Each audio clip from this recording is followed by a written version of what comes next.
In the late 1800s, a child was found in the jungle of Borneo, alive yet unkept. Known as a feral child, history has a litany of cases whereby children were found in the domain of the wild.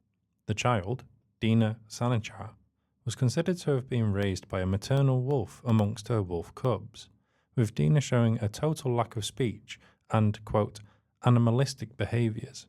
It wasn't until the 1950s that psychologist Bruno Bettelheim made the correlation between autistic behaviours in Western children and the behaviour of Dina.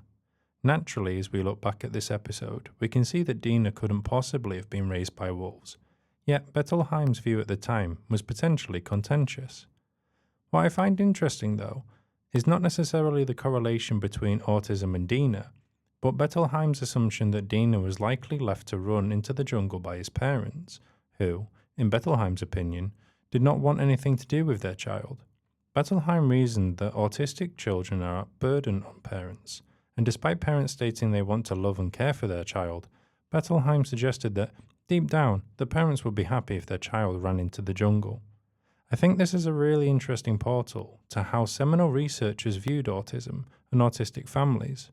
Perhaps it's food for thought that only 70 years ago researchers genuinely believed that parents would prefer their child to run into a jungle lest the parents have to continue supporting them.